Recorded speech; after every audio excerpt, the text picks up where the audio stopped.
Hi guys, today I will discuss about the evolution of the Philippine Constitution. Now, I have here a figure from Civil Service Commission to help us or to guide us along our discussion journey, especially in the creation of the Malolos Constitution.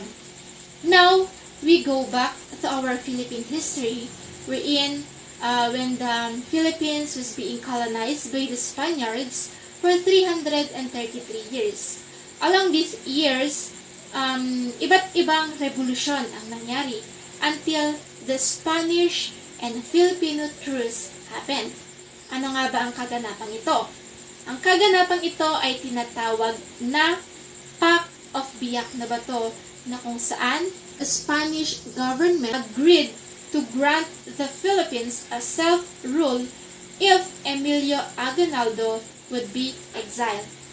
And of course, nasa kasunduan din ito na kailangang isuko ng mga Pilipino ang kanilang mga armas sa Spanish government. In this agreement, Emilio Aguinaldo agreed. Now, Emilio Aguinaldo was being exiled to Hong Kong. But then, the problem in this agreement, the agreement did not materialize.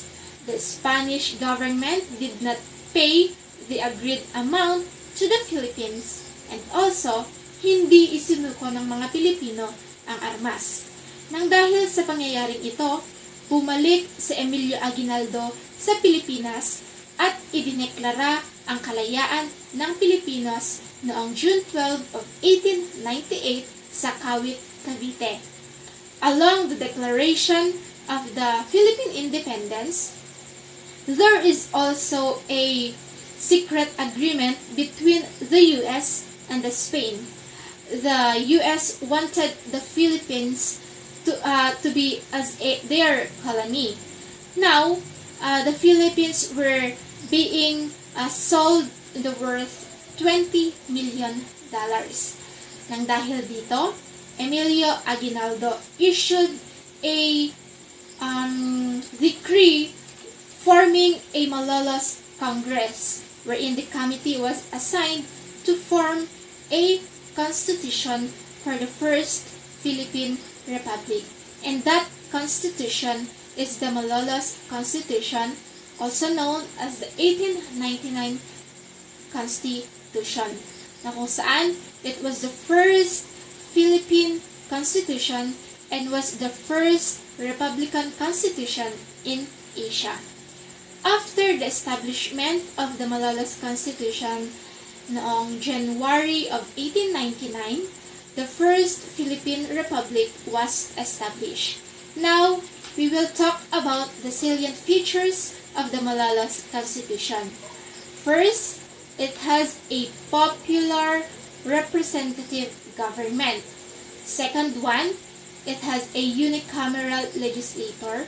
Ibig sabihin, iisa lamang ang legislator at tinatawag nila itong assembly, wherein the assembly has a full control over the executive power.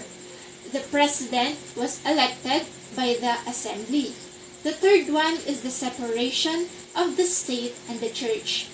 The fourth one is the Bill of Rights, and the last is the compulsory or the free basic education. However, in this Malolos Constitution, there was a problem. The Malolos Constitution was not fully implemented due to the eruption of the U.S. and the Philippine War, wherein sa digmaang ito, natalo ang Pilipinas. Ang dahil dito, the Philippines were being colonized by the Americans. Ayon sa kasaysayan, ang Pilipinas ay napasailalim sa kapangyarihan ng bansang Espanya.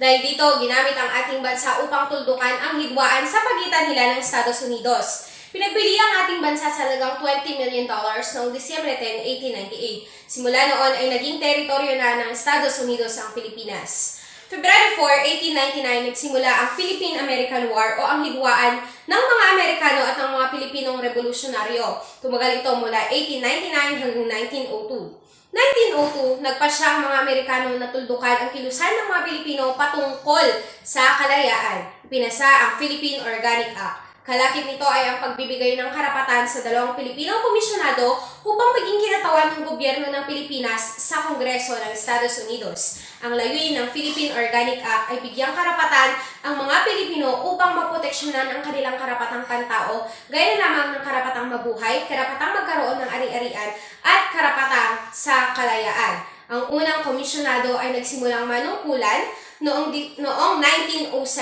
Matapos nito ay muling nagbukas ng bagong lehislasyon ang Kongreso, lehislasyong 1916 at 1934 na naglalayong bigyang karapatan ang Pilipinas. At unti-unti ay naging isang malayang bansa ang Pilipinas noong 1946.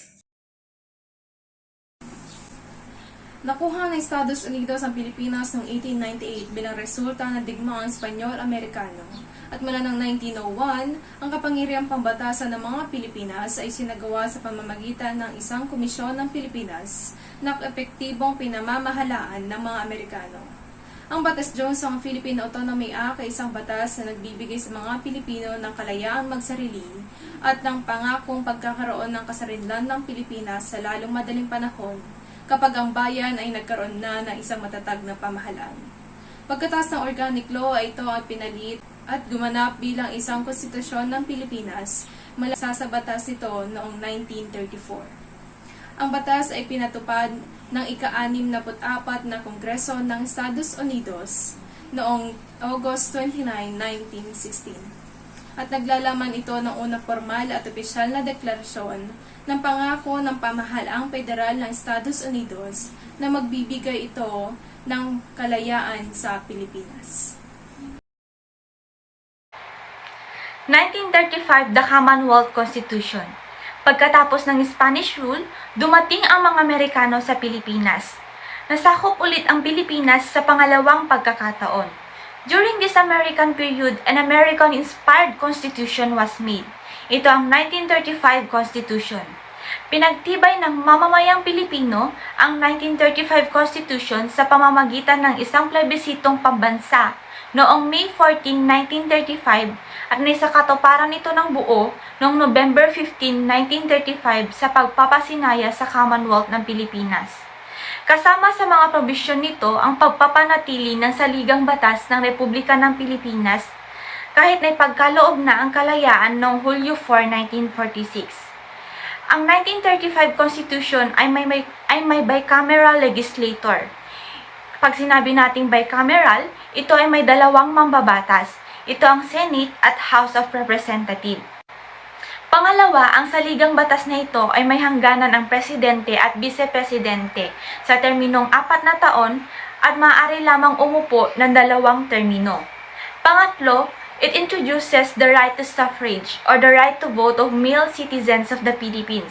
So nagkaroon ng karapatang bumoto ang mga kalalakihan who were 21 years of age and over and are able to read and write. Naganap ang eleksyon noong Setyembre 1935 at itinanghal si Manuel L. Quezon bilang presidente ng Commonwealth. Ngunit pinagbawalan siya ng konstitusyon na maglingkod ng lalagpas sa taon ng 1941. Kaya naman, noong Hunyo 18, 1940, inayos niya ang mga sumusunod na amyenda sa konstitusyon kasama ang panunumbalik ng legislaturang bicameral. Inilaan nito ang pagpapalit ng pambansang pagpupulong o National Assembly ng Kongreso ng Pilipinas na binubuo ng Senado at kapulungan ng mga kinatawan o House of Representatives. Ang mga amyendang ito ay inaprubahan ng Presidente ng Estados Unidos na si Franklin D. Roosevelt noong Disyembre 2, 1940 at sinasabing ang konstitusyon ng 1935 ay ang best written charter ng Pilipinas. Ngunit nabuwag ito nang sakupin ng Hapon ang Pilipinas noong December 8, 1941, pagkatapos ng pag-atake nila sa Pearl Harbor. So noong sumiklab ang World War II, sinakop tayo ng bansang Japan. Sinakop tayo ng mga Hapones. At dyan din nabuo ang Japanese-sponsored Constitution or tinatawag nating 1943 Constitution. So bagong lahat, pag-usapan muna natin kung ano ang Second Philippine Republic. Ang Second Philippine Republic ay in-establish noong Japanese occupation dito sa Pilipinas at kasabay niyan yung mga pagbuo ng mga political organization katulad ng Kalibapi na ang ibig sabihin ay kapisanan ng paglilingkod sa bagong Pilipinas. Ngayon, noong June 16, 1943, itong si Premier Hideki Toho, isang military personnel na Hapon, ay nag-promise ng independence sa Pilipinas.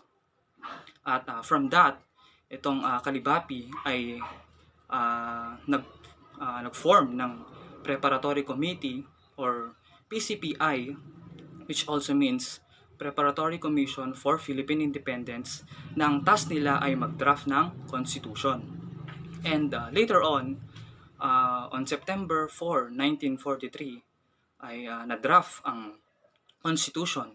And after 3 days, it was ratified by the Kalibapi on September 7, 1943. Under this Constitution, of course, ang namunong presidente dito ay si Jose P. Laurel. Siya ang elected president at that time. And dahil sa mga kaganapan sa World War II, hindi ni-recognize ng United States at ng Philippine Commonwealth Government na exiled at that time ang 1943 Constitution. And pagkatapos niyan,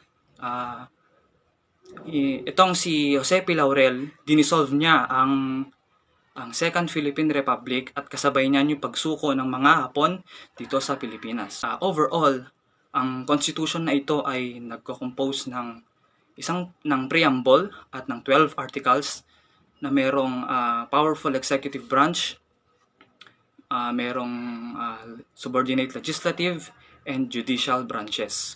So, itong Constitution na ito ay nag-last ng 2 years. So, Ferdinand Marcos was first elected as the President of the Philippines in 1965 and was re-elected in the year 1969. He ruled the Philippines using the 1935 Constitution, and during his administration, there was a plan to make a new constitution. Delegates were elected to a constitutional convention which began to meet in 1971. On September 21, 1972, just before the end of Marcos' second term, he issued Proclamation Number 1081, placing the entire Philippines under martial law. He declared martial law because of the growing number of communists here in our country. On November 30, 1972, a draft of the 1973 Constitution was formally approved by the Constitutional Convention and was submitted to the National Assembly for its ratification. Here are some features of the 1973 Constitution.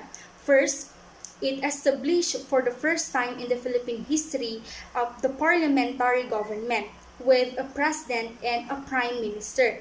Second, the legislative power was vested in a unicameral National Assembly elected by the people. And third, it legalized all the decrees, proclamation, and orders of the President. How was the 1973 Constitution being amended? So here is the amended 1973 Constitution.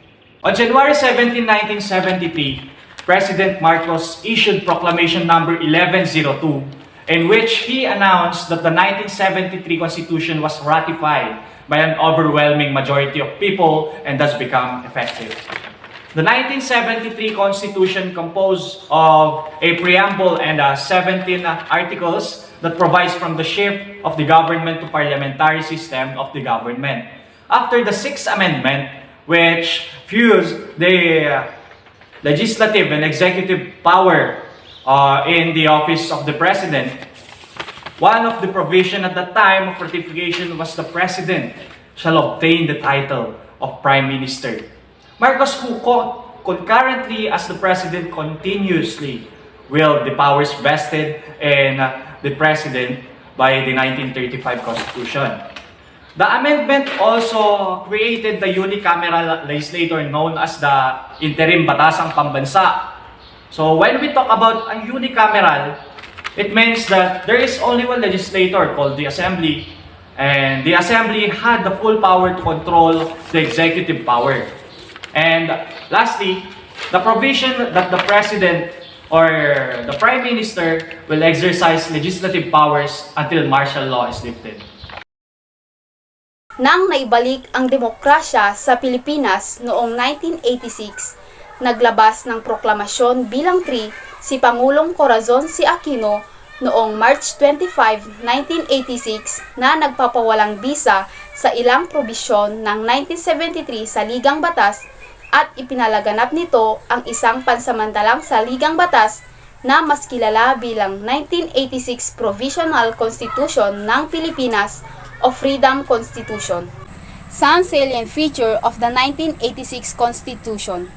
First, isa lamang itong verbatim na kopya ng 1973 Constitution na nabawasan ang mga probisyon ng Batasang Pambansa sapagkat ang Batasang Pambansa ay tuluyang nawasak. Second, nagulo ang bansa matapos umalis si Marcos. Kaya ipinagkatiwala ni Pangulong Corazon C. Aquino sa kanyang sarili ang executive and legislative power na parehong ginamit ni Marcos sa ilalim ng 1973 Constitution. Third, isa lamang itong transitional na constitution na tumagal ng 1 taon sapagkat isang bagong konstitusyon na ang nilikha upang bumuo ng isang bagong konstitusyon na kung saan ay ang 1987 Constitution ng Pilipinas. Preamble of 1987 Philippine Constitution. We, the sovereign Filipino people, imploring the aid of Almighty God, in order to build a just and humane society, and establish a government that shall embody our ideals and aspirations, promote the common good, conserve and develop our patrimony, and secure to ourselves and our posterity the blessings of independence and democracy, under the rule of law and a regime of Truth. Justice. Freedom. Love. Equality. Peace. do ordain and promulgate this Constitution. The 1987 Philippine Constitution was drafted around 133 days by an appointed Constitutional Commission of 48 members and was voted by the people in a plebiscite. Through Proclamation Number 9 issued by the late President, she created the Constitutional Commission that is responsible for drafting a replacement to abolish the 1973 Constitution and create a new one. In February 11, 1987, she announced to the public the results of the plebiscite and proclaimed 1987 being ratified, and it took effect in the same day. In the following year, she assigned February 2 as Constitutional Day to commemorate the birth of the new Constitution. The 1987 Constitution is sometimes called the Anti-Marcos Constitution and is believed that an ideal view among Filipinos to elude the country from 20 years long of repression and oppression. The 1987 Philippine Constitution revolves around four things. First, upholding national sovereignty. Second, democratic governance and prevention of another dictatorship. Third, respect for human rights and civil liabilities. And fourth, promotion of social justice. This Constitution is also established representative democracy where powers is divided among three branches of the government: the legislative, executive, and judiciary. In relation to this, the principal source of the theory of the separation of powers in a system of check and balance was attributed to a French philosopher named Baron de Montesquieu, who introduces this idea during the Reformation period. The 1987 Philippine Constitution is actually composed of 18 articles from national territory to transitory provisions, and each article contains countable sections. And of course, let's not forget the heart of the Constitution, the Bill of Rights, Article 3.